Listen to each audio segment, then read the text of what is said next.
what we've got lined up for now, from now up until 10 o'clock. It's a bit of a sober kind of a topic. Especially also because I think I can relate to it, and it affects me on a very personal level, and so it's going to be very interesting. Our guests, we heard them speak at a conference, and we thought, you know what, this is a very relevant topic. It's a pertinent topic. I mean, they were talking about it from a child's perspective, but we thought, you know what, this also relates to marriage, and they agreed, and they were like, you know what, this 100%, because what happens to a child, and if it's not addressed, it'll definitely spill over into your marriage. So tonight we're going to be talking about trauma. Last week we we didn't really start this topic last week. We started a series rather called Help. I can't understand, or I don't understand my spouse. And so last week we were talking about help. I don't understand my spouse, and the focus of it was the differences between men and women, and how those differences can play a role in us not understanding one another. And so tonight we kicking it up a notch, where we're saying, help, I don't understand my spouse, but not from a difference perspective, but from something that could have happened to them in their childhood, and that is trauma. And tonight, we're obviously not going to be able to touch on every single thing because it's such a vast and a broad topic, but we'll try and take it as far as we possibly can. So tonight, in studio, we are joined by Sue Austen, and she's no stranger to Capital 100.4 FM. She's been here before, and if you think child adoption, you think Sue. You can speak those in the same sentence, in the same conversation. And so we've got Sue Austen tonight, and she's. Are you still vice chairman, or are you now chairman? Are you president of Zimbabwe Without Orphans? Oh my goodness. I am vice chair of Zimbabwe Without Orphans, but I am the training manager of Zimbabwe Without Orphans. Training and capacity building manager. That is my very favorite thing to do at Zimbabwe Without Orphans. Zimbabwe Without Orphans, an organization that advocates for foster care in Zimbabwe. And also joining us tonight, we have Ruvimbo Marikano, trainer with Zimbabwe Without Orphans, but she also has a master's degree in psychology. Yes, community psychology. Community psychology. Yes. Well, thank you very much. And welcome to Capital 100.4 FM. Thank you. Right. And so tonight we're going to be talking about trauma. Help, I don't understand my spouse. The effects of childhood trauma on a marriage. Maybe to kick us off with, what is trauma?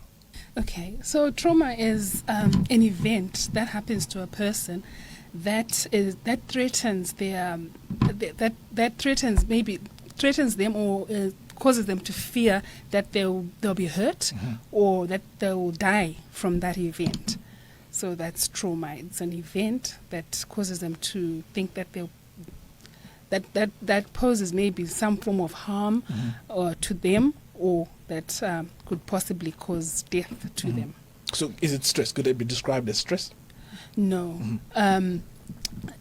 Trauma is much more than stress. Trauma is stressful, but it's much more than stress. Right. So with stress, it's not threatening your life in any way, but trauma actually threatens your life, or it threatens injury to yourself, to your being.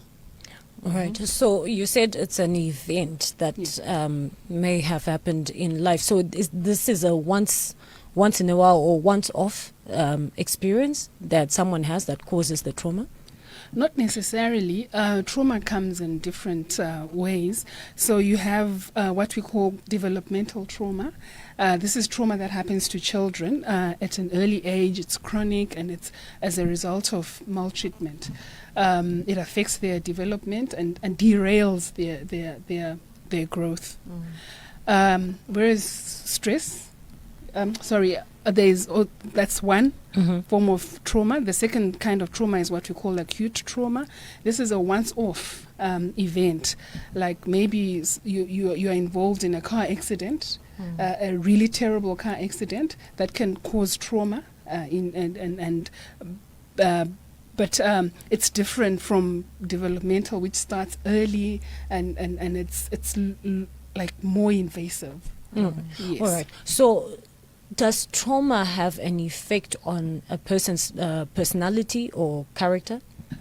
Trauma will affect you maybe from, if we talk about complex developmental trauma, the first thing that it does if to a little child is that it can cause them to develop mistrust. Okay, and that mistrust affects the child's relationships in life. The mistrust that comes from a child who's forced to live in a survival mode because there's no attention being given to them that to meet their needs. Will affect the way that they then relate to adults in their later life. It will make them insecure, so they have insecure relationships. It makes them not trust the relationships that they have, so you have them feeling insecure, not trusting their partners, being possessive, not trusting themselves even in their relationships. It does affect later relationships. Right, so if it does, then do you grow out of trauma? I think Sue can pick up. You know what? I think in terms of growing out of trauma, I think it depends on so many things. I think it's so layered, actually. I think it depends on what the trauma was. I think it depends on what their specific experience was. Yeah. I think it depends on who the trauma was inflicted by, who the experience was with. Was it with a trusted person or was it with a stranger? Because that has an impact on the degree of impact that it has. And then I think to a very large extent it depends on how you were allowed to process that experience. Did you have supporting adults around you? Were you allowed to talk about it? Did you have a voice? Were you allowed to bring things out? And were you heard? Were you seen? Were you given permission to talk about those things? And then were you able to process those things?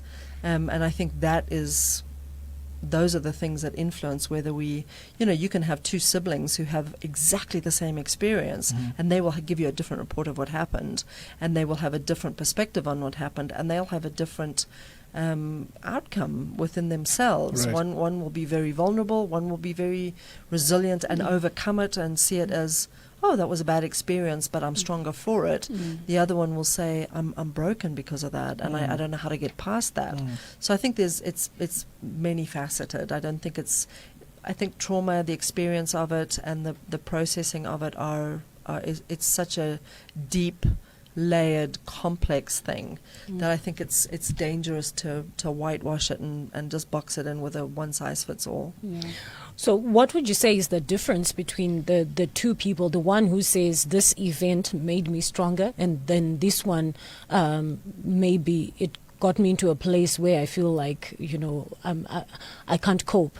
What would be the difference between those two people? Because I've often heard people say, you know what, you can't keep looking back at things that happened in your past. Just grow up or snap out of it. What's your take on that? Okay, I think the two main things that will affect a person's reaction to trauma, number one is the environment. Okay, so the same if you have a person that is in an environment which actually builds them up, they've got support, they've got a caring one, even just one caring adult in their lives, they can help them overcome the trauma. As opposed to somebody who's then thrown in an environment which is actually, if say for example, if they're coming from an abusive place and they're thrown in an environment that's dysfunctional, that actually just doesn't help in any way to build resilience. Another thing is the person themselves, their genetic makeup, people process things differently, and so that helps a person become more resilient. Also, education, awareness. If you can go to school and you're given information on how you can actually deal with certain things, so that will sort of strengthen you and make you more resilient. So it's a lot of things that come together and make a person better and help them to grow from trauma rather than become maladapted, if I can say. All right. So what are some of the examples of events that can be traumatic to someone? Because we're talking about trauma, but then I also want to acknowledge the fact that there are certain things that we go through life that have kind of been normalized, that you probably wouldn't place that as oh, that was a traumatic event in my life, because it's been normalized. So what are some of the things or events, or examples rather, of things that you can say, this is actually traumatic? Okay. Loss, death. Maybe in our culture, when a child loses their parent, we don't really talk about it. We don't. We sideline them. We sort of act as if they wouldn't be able to process this. We never talk about it, and so somebody carries that throughout their lives, and it affects them. So loss, abuse, like sexual abuse, physical abuse, verbal abuse. Growing up in a dysfunctional home where you have a parent who has mental illness. A mental illness like depression, anxiety, even a mental illness like schizophrenia. It's just growing up with a parent who's mentally challenged, whose mental health is challenged, that can cause trauma. Growing up in a dysfunctional home like where parents are always fighting, that can cause trauma. Or in a home where parents are divorced, in a home where a parent gets incarcerated. Or parents that drink. Right. Alcohol. So alcohol. It sounds to me really like you're describing pretty much every home in our country or in the world rather. So is it true then to then say that every single one of us has got some traumatic past, somewhat? It's true. But research in trauma, in adverse childhood experiences, for you to be said to be affected by trauma, you have to meet four things that have happened in your life. So there's a test that can be done, where it tests 10 things that would have happened that relate to abuse, dysfunctional home, or neglect. If of the 10 questions, if you meet 4 of those factors, then chances are that trauma will affect you and will affect you negatively. Yeah. Any chance that you may be able to share some of those things? I think Sue can pick that one. On that particular ACEs test that you're talking about, they will. Some of the things are that you were a witness to physical abuse, that there was divorce in your family, that there was drug use in the family, that there was incarceration in the family, that you were physically punished, that there was physical discipline in the family, that there was you lost one or both parents as a child, those kind of things that play into it. And if you score 4 on that, then they would say that you're up there. I just want to comment. I want to say this comment. I think that all of our lives, we're all the product of our lives. We're the product of our experiences. And none of us can say that we've had a perfect childhood. None of us can say that. I could say I've had a perfect childhood. I had a loving, secure mom and dad who adored us. But there were things there that we had to process as adults. And the thing is that our experiences impact how we relate to the world around us, and how we see the world around us, and how we see the humans around us, and how we interact with those humans. So if we have experiences in our childhood or in our youth that we don't realize that they are negative or destructive or harmful in some way, or that they have impacted us, we then come into adult relationships carrying those things and carrying certain perspectives, certain behaviors, certain default settings within ourselves that we bring into those relationships, and we don't realize that they're not normal, and they're not healthy, and they're not lending themselves to healthy relationships and healthy interactions. So unfortunately, that's why girls that grow up with an alcoholic father, for example, tend to marry alcoholic men, or they gravitate towards those men. Why? Because they know how to play that game. They know how that works. They know how the cover-up works. They know how the shame works. They know how the secrets work, and so they know how to do that. They don't know how to do vulnerable and open and transparent, but they know how to do the hiding and the secrets and the pretending that everything's okay. So I think for me that's, trauma is, we talk about trauma, But I think we also need to just realize that our own experiences shape us and form us so deeply. And we need to be aware of what is healthy and what is not healthy. You know, if you, and we teach about this, that if you, what standards of normal are. For example, if you grow up, we were training once at a school, and I remember this so clearly. I was talking about how physical discipline and physical punishment and beating children is not, that's not a good thing. That's not a normal thing. And it's not. No, beating a child, like taking a belt and beating a child, that is not a good thing. And if that's done on a daily basis, that's abusive. And I was but the context was, if that is happening in every household around you, why would you think that anything's different? You would think that that's normal because it's happening in your house and it's happening in the 6 houses around you. Yep. And one of the guys who was in the training got up and left. And at the lunch break, the guy who was hosting it in this school, actually, he came and said, "Did you see that he left?" And I said, "What happened?" And he said he realized that he had been abused his whole childhood.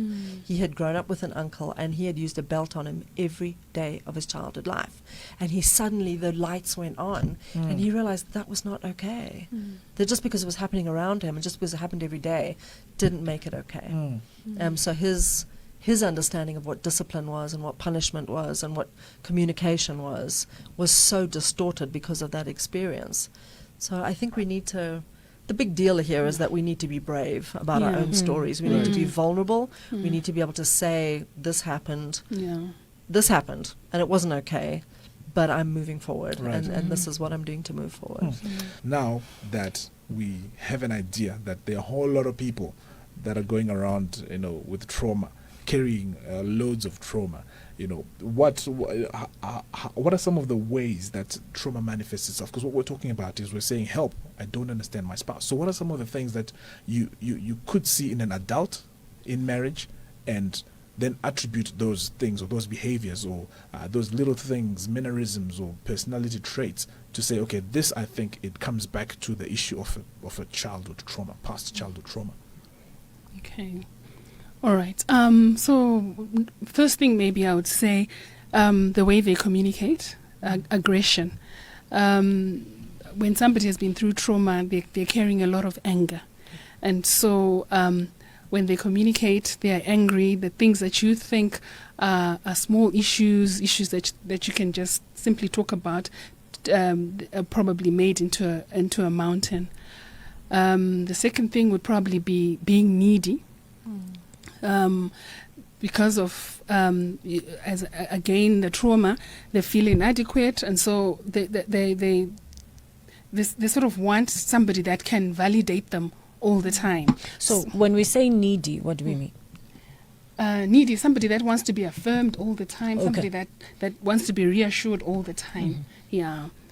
Another factor that you can see is the self-medication of some sort. So you have alcohol abuse, drug abuse, and even sexual promiscuity. Yes. Really? Yeah. Yeah, definitely. Okay. So okay, in the event that a person is displaying some of those things, is it 100% trauma, or at what stage do you attribute that to trauma? Okay, so you can't totally attribute every bad behavior to trauma. This is why you need to hear the story. What happened in that person's life? You need to allow them to talk to you. Talking to you helps them as well, and helps you to understand where they've been, what their story is. It helps them to pour out. It brings. Would it be therapeutic? It's therapeutic, exactly. Okay. Or catharsis, maybe that's the word. Yeah. All right. So, I'm trying to think, is it always that somebody who has gone through trauma and is now manifesting those characteristics you mentioned, do they themselves know that they're acting out in this way because of their past? or they could be totally ignorant of the fact that, the two are related. Actually, they might not know. As Sue mentioned earlier, that if you grow up in an environment that is bad, and that is the story of your life, becomes part of who you are, you won't be able to recognize that this is actually bad behavior. If you grow up in a home that was violent, when you are violent in your own home, it's like part of your life. It's nothing. It's normal. It's normal. You normalize things that are not correct. If the other people are looking at you and they're thinking, what's wrong with this person? How come this person speaks like this? They're disrespectful. They are ruthless. But to you, that's just normal.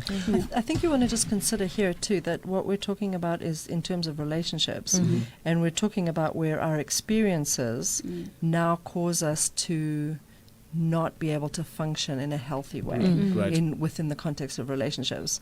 Bruce Perry says that we're hurt and wounded in the context of relationships, but we're healed in the context of relationships.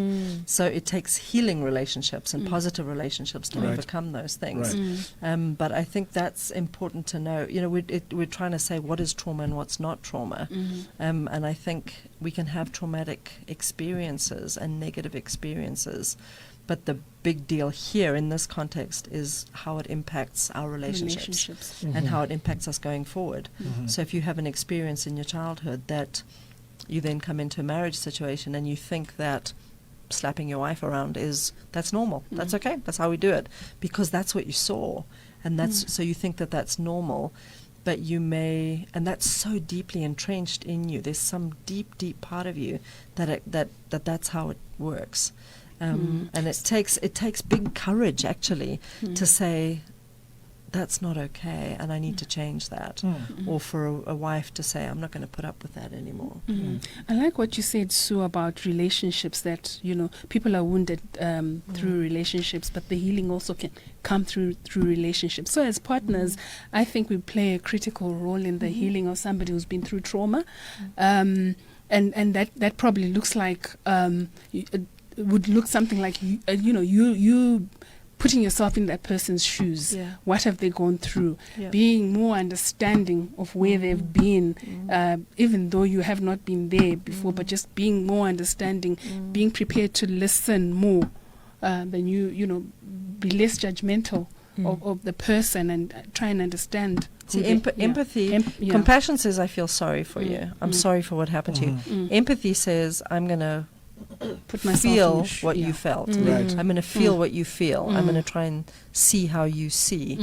And if I can do that, then I'm going to respond differently to you. I'm going to deal with this situation differently. And I think often we judge others harshly and we judge ourselves with our good intentions. And if I, and when I, and I think if we can be honest about it and be vulnerable within ourselves. I think one of the things we were talking about earlier and when we were on break is that if sometimes it's our perspective, and you teach that section so well in the training about having the lenses, and that we all have lenses, and those lenses come from our experiences. So we see things through a certain lens. And your lens is different than my lens is. And I think it's one of the reasons that pre-marriage counselling and doing the work before you say yes and before you say I do before God himself is so important, because I think with good counselling and a good pre-marriage situation, you can bring some of those things to the surface and begin to I know you can't uncover everything and you can't deal with everything, but I think you can certainly hopefully the big issues, if you have a person who really has some understanding, I think you can save yourself a lot of heartache by dealing with some of these things. And expectations, your expectations in a marriage are so hard. Like, how do you marry? Like, no, it's not going to fix your whole world. It's like the same in adoption. People adopt a baby to fix their world. Well, how do you expect a 3-week-old baby to fix everything? It's not going to happen. And I think it's the same in our relationship. We have these expectations on people, and these, it's going to be okay. He's going to fix everything, and everything's going to be wonderful because she is so good looking, and she's got perfect. Everything's going on there, and meanwhile, it's just a hot mess.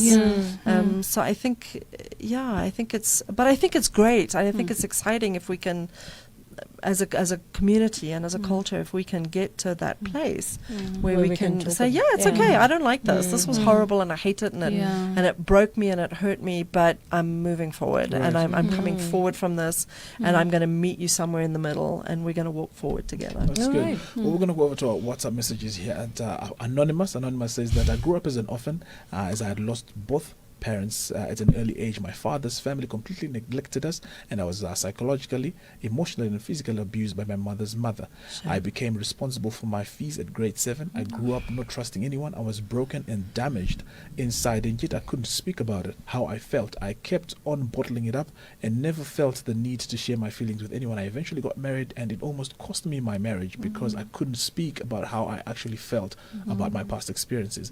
I have certain triggers that make me numb for some time. My wife has learned to be patient with me, and I'm also working on the process of opening up to loved ones. That's awesome. Yeah. That's awesome, and I thank God for that wife. Yeah. Yes. Who just gets that she has to just be there and be patient, and that's kind of whoever that is. Thank you for sharing that, because I think that is just so typical. Yeah. Those are typical outcomes and typical things that happen, and for me it goes back to the fact that we need to grow up in families. Right. We don't need to be we don't need to grow up in orphanages. So we'll have another big program for you where we I'm going to hold you to that. I'm going to hold you to that. Don't worry. We'll get to that.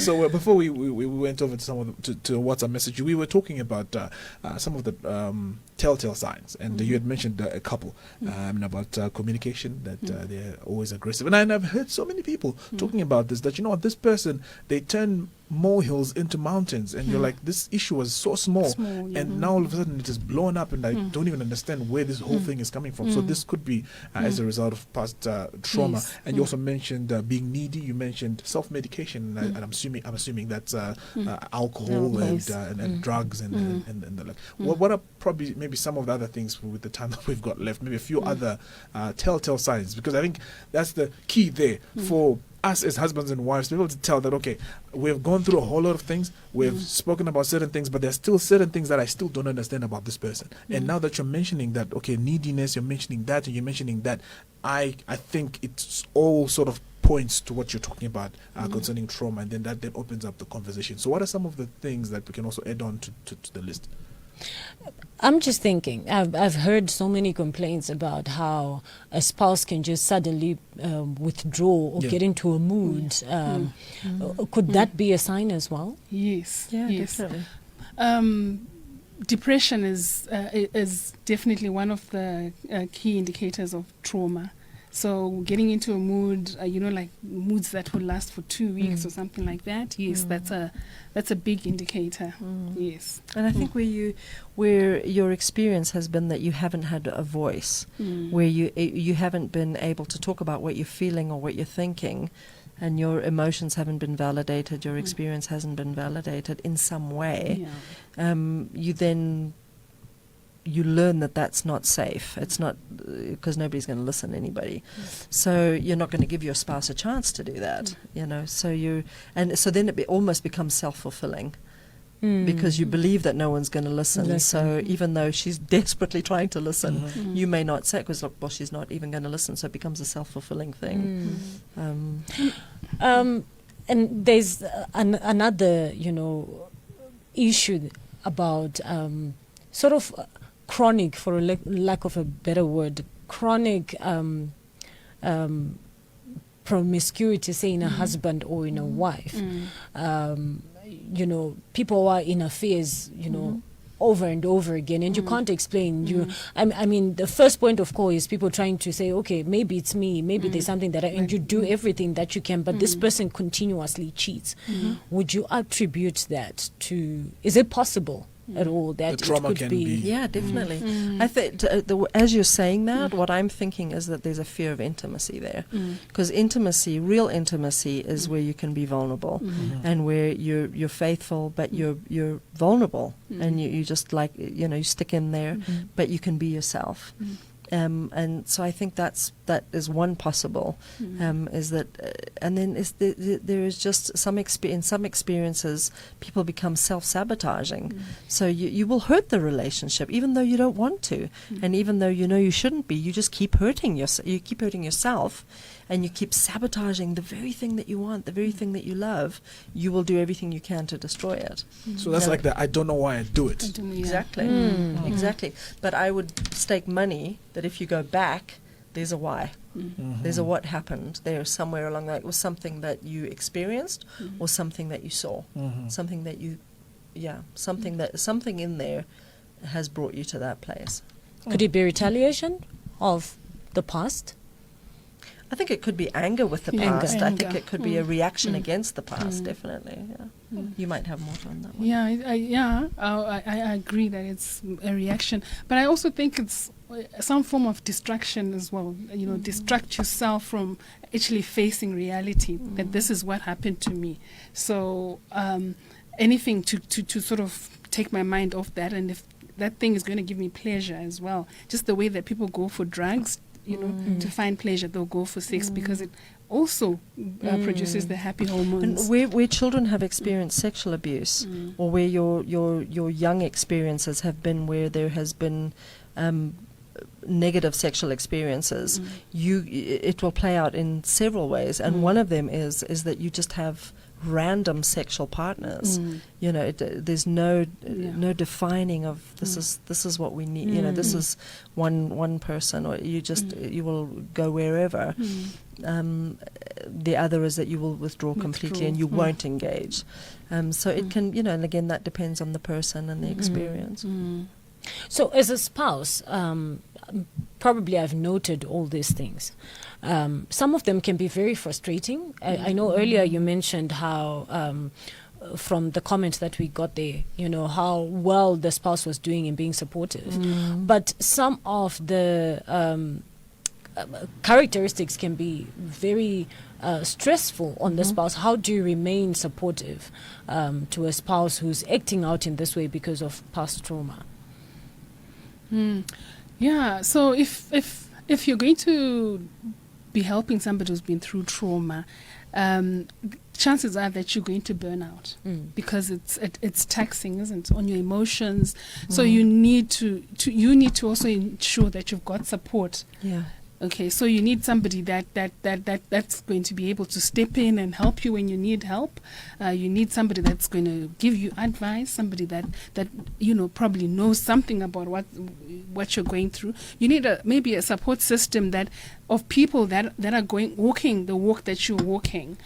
You need friends. You need people that you can talk to.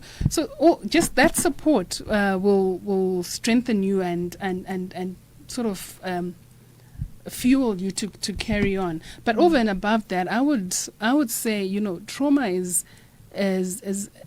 not a small thing. You people need professional help.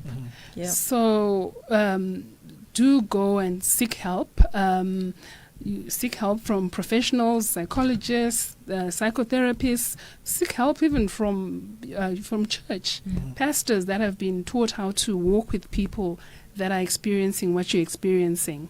Yeah. Another message here that just come through. Deborah from Essex says that this topic is very sensitive for me, and I appreciate these two women on the job they're doing. I experienced developmental trauma. I'm receiving counseling and I'm under psychiatric care. This has definitely affected my relationships. I was sterilized and have never been married. My questions are: can one recover from trauma, and how does that happen? And then the second question being, can I have your contact details so that I can donate some funds, as small as yes. they are? Yes. So Deborah will definitely we'll give you their details. We'll type in their details there for you. But on to the first question: can one recover from trauma, and how does that happen?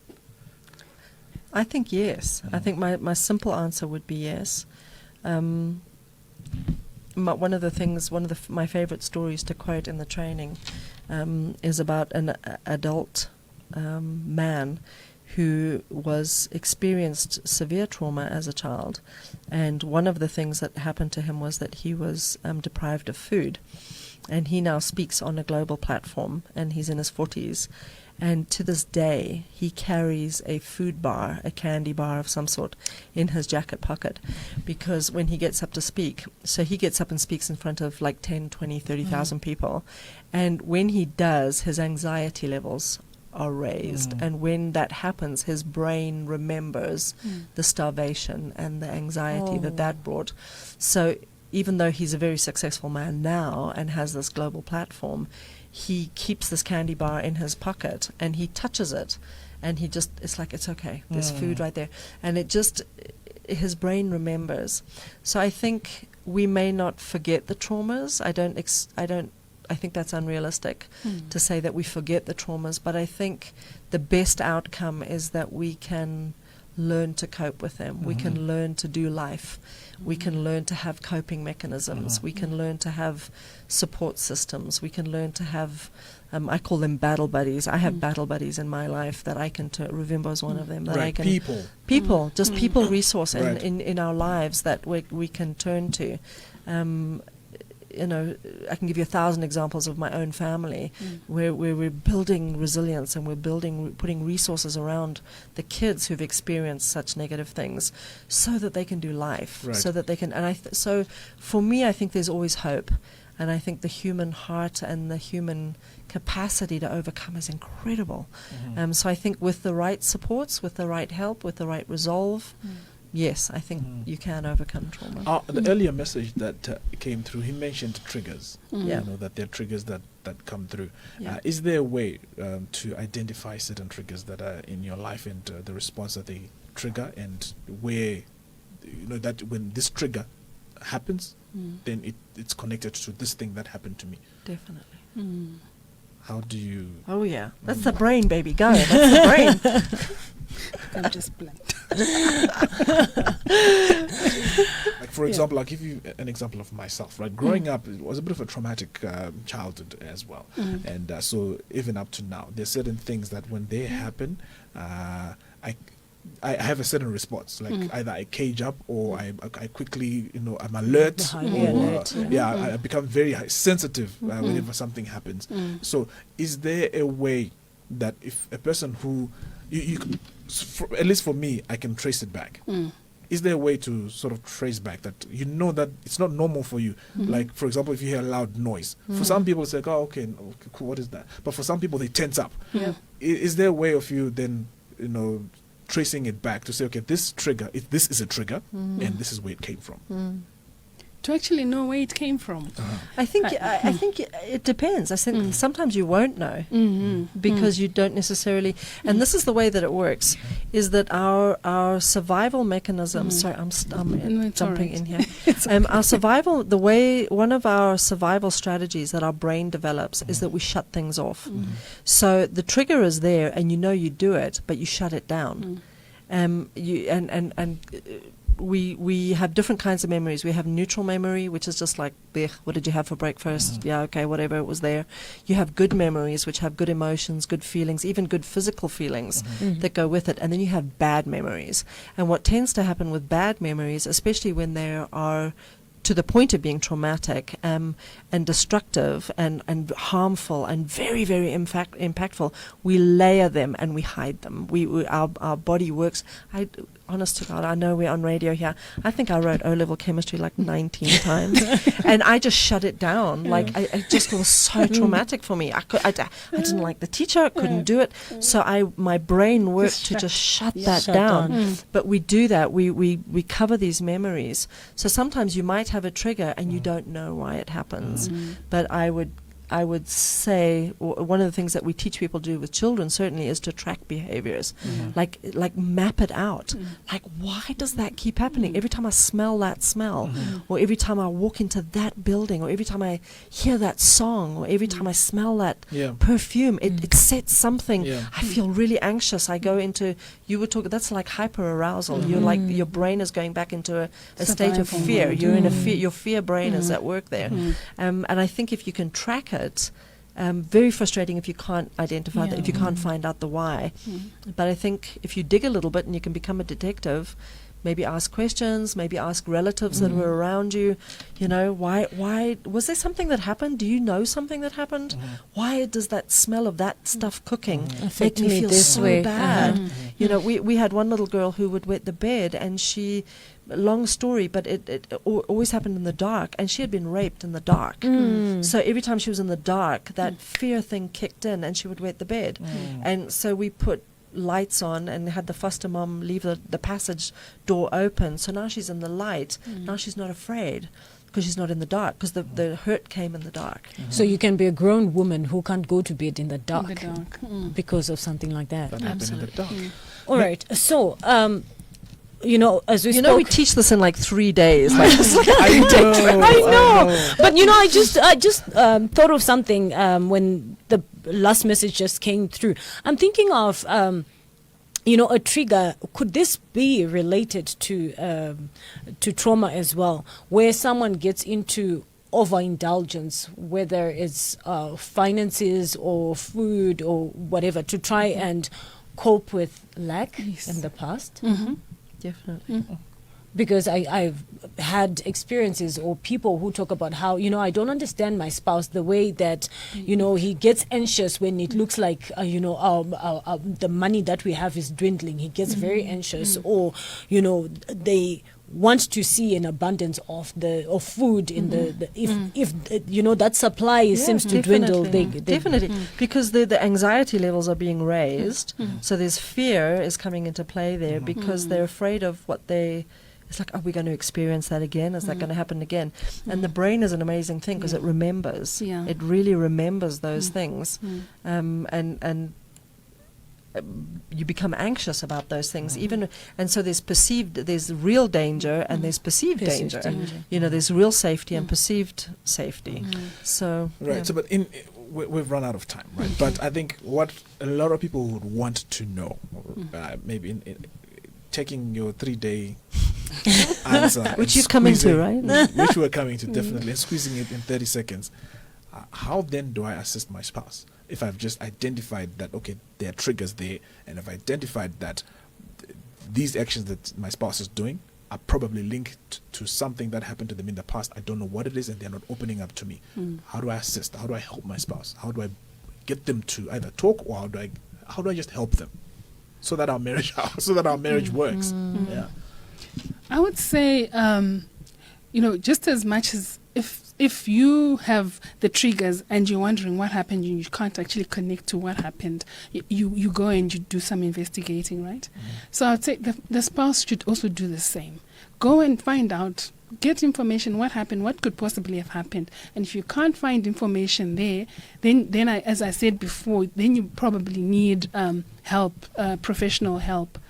There is what is called trauma CBT, which is available in Zimbabwe. So you can actually go for that. That's trauma cognitive behavioral therapy that you can go for. But other than listening to a person, encouraging them, not judging them, allowing them to speak their minds, and allowing them, to express themselves as best they can, even if it sounds offensive to you, whatever, but get them to talk. It allows them to release what's in their hearts. So it's just giving them space to talk so that you can connect with them, and then you're able to help them. If they don't seem to be acknowledging the fact that there may have been a trauma, is it okay to actually say, you know what, I maybe on a calm day, to say your behavior, looks like, or I would associate it with something like this? Can you ask them directly like that? Yes, I think so, but I would also then say it depends on your relationship, right? Yeah, so if you're in a relationship where you can actually openly talk to each other, there's nothing wrong, Basically, your motive there is you care for your partner. You want to build them up. You want to, so the way that you talk to them, you package the information that you want to share will determine the way they're going to receive it. So if it's coming from a place of love, they're going to receive it. If it's judgmental and it's insulting, then they're not going to receive it, and it just makes things worse. So just being about listening, and also externalizing the problem, not making them the problem, but taking that problem and address the problem and not you as the bad person. Yeah. So that's what I would say. Yeah. Wow. Thank you so much. I mean, this is a 3-day course. Yeah. So which when you have your next one, will definitely put it up so that people can know where you'll be doing it and when, so that people can attend. I think this is very, very helpful. And I would encourage people to attend the training. Even if you haven't been through trauma, just having that knowledge will help you help other people. Right. So as many people that have that information on trauma, it helps us raise our kids, our children in a better way. It helps us help other people in the community and prevents negative outcomes in people. Absolutely. So I'd encourage people to just come. Wow, Ruvimbo, thank you so much. Thank you so much. As always, we really appreciate it. It's always good. Thanks for having me. Yeah, so we've run out of time, unfortunately. And so if you still have any more questions or queries or things that you'd like to find out concerning especially these trainings, you can definitely let us know. We'll give you our hotline numbers, which are 0719 765 765. That's our first number, 0719 765 765. Or you can also get in touch with us on 0777 551944. 0777 551944. These are WhatsApp action numbers only, so you can send us a WhatsApp message and we'll definitely respond to you concerning anything that you've heard discussing this evening. And so thank you so much. We're going to say goodbye to our guests. You're doing Unzipped right now. Yes. We're out. We're out. So Unzipped is happening. We're going to be talking about Unzipped. What are we talking about tonight? We're talking about pornography, the effects of pornography on your marriage. On your marriage. Very good.